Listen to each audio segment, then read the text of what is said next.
There is a place that has been swallowing prehistoric predators whole for 50,000 years, and it is still doing it.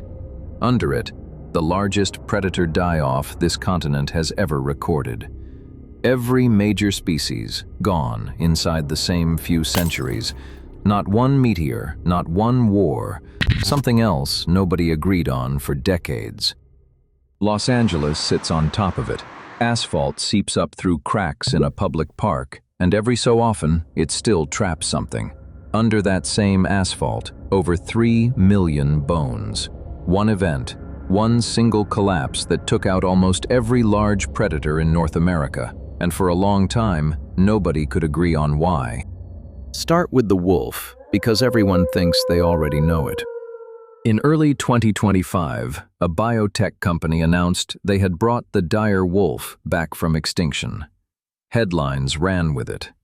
What actually happened? They took a gray wolf genome and edited in about 20 genes to grow the coat, the skull, the size of something that died out 12,000 years ago. A costume built from the outside in, worn by an animal that is still, underneath it, a gray wolf. The real dire wolf was heavier through the jaw than any wolf alive today, built to crack bone that a gray wolf's skull would shatter against, and it hunted in packs of a dozen or more across a continent that had actual competition for every carcass. The genetics said the dire wolf split from other wolves almost 6 million years ago, distant enough that bringing it back with gray wolf DNA was never really an option. They built a wolf-shaped animal. They did not build a dire wolf. More dire wolf skeletons have come out of one Los Angeles tar seep than out of every other fossil site in the world combined. Over 4,000 individuals, all pulled from ground that trapped them one at a time over tens of thousands of years. A predator that dominant, in numbers that high, and still it wasn't the one running the show at the top of that food chain. Something ended all of it. Not just the wolves, nearly every large predator on this continent, gone inside the same narrow window. Hold on to that. The American mastodon looked like a mammoth from a distance, and was not one. And the difference is in the teeth. Mammoth molars are flat ridges, built for grinding grass down to paste. Mastodon molars are rows of blunt cones, built for shearing branches and pine cones and bark. That single detail tells you where each animal lived. Mammoths on open grassland, mastodons buried in forest, cracking through conifer needles that would have destroyed a grazer's teeth in a season. 10-foot tusks on an animal shaped for the woods, not the plain. Erematherium, the giant ground sloth, moved slower than the mastodon and might have been more dangerous standing still. Up to 20 feet nose to tail, built on a frame like a bear crossed with a bulldozer, with claws long enough that walking meant curling its own feet under just to keep them off the ground. It ate plants. The danger was purely architectural. A claw built to strip bark off a tree opens anything softer than bark without even trying. Reared up on its hind legs to reach the highest branches, it stood taller than any mammoth grazing nearby. Bigger than the woolly mammoth people picture from Ice Age documentaries, and built for open plain instead of forest. The Columbian mammoth, up to 13 feet at the shoulder, almost no fur, because most of its range was warm enough that a coat would have cooked it alive. A temperate grassland giant, not an Arctic one. The tusks alone could run 16 feet, curved so far they nearly crossed in front of the animal's face. Two giants, same continent, same rough era, and they never once needed to compete. One had already claimed the forest, the other had already claimed the field. Then the one that looks like someone's idea of a joke, an armadillo. If an armadillo were the size of a small car and had a tail like a spiked club.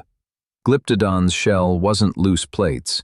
It was fused into a single dome, close to a ton of bone armor on some individuals, thick enough that people later used the shells as roofs during storms.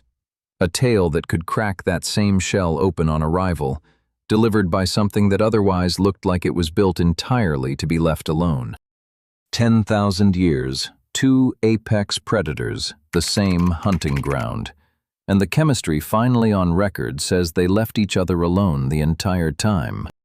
Every other time in history, two apex predators split one hunting ground this long, one of them eventually starts the war. The largest true cat that has ever existed, bigger than any tiger alive today, shared this exact ground with Smilodon, the saber-tooth, for that whole span. Panthera atrox and Smilodon. Same swamp, same prey, same tar pits pulling in the same wounded animals. For decades, paleontologists assumed constant competition between them, constant conflict. Then someone actually ran the chemistry. Isotope signatures locked into the enamel of hundreds of La Brea predator teeth told a completely different story. Two operations running side by side, each with its own supply line, for 10 millennia, never once drawing on the other's prey. Smilodon's teeth get all the attention, up to 7 inches, blades instead of points. But the kill wasn't the bite. Look at the neck instead. Built thick and heavy with muscle strong enough to drive that skull downward like a piston, because the actual technique was pin the animal down first, throat or belly exposed, then bring the head down once. La Brea's Smilodon skeletons carry an unusually high rate of healed rib fractures and jaw injuries, animals that survived the kind of close physical pin-down that technique requires, again and again, before something else finally took them down. And under all of it, something even faster. Long, straight legs, built for covering ground fast, not for wrestling, unlike a grizzly. That's Arctodus, the short-faced bear, standing over 11 feet on its hind legs. Some estimates put its running speed close to what a racehorse can manage over open terrain. Tall enough to look a full-grown man in the eye without rising all the way up. In a landscape, it may have used less for killing than for stealing, running down whatever had just finished a kill and taking it. Every animal in this list at some point had to factor that shape running toward them into its own math. Then, within a handful of centuries, all of it stopped. Not hunted out one species at a time, the timing is too tight for that. The current read on Rancho La Brea is a fire-driven collapse. The climate dried the whole region out, fuel built up for the first time in the ecosystem's history, and fire went through a landscape that had never had to survive it. Charcoal layers in the sediment cores spike at exactly this window. Right above them, the predator bones stop. Every animal in this list is catalogued from bones pulled out of the same square mile of Los Angeles, a stretch of ground now boxed in by a museum, a school, and a row of office buildings. The tar still bubbles up between the sidewalk slabs on hot days.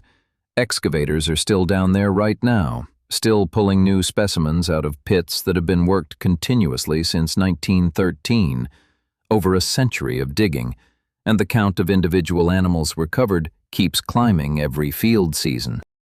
3 million bones under one city park, and the animals in them never saw what actually killed them coming.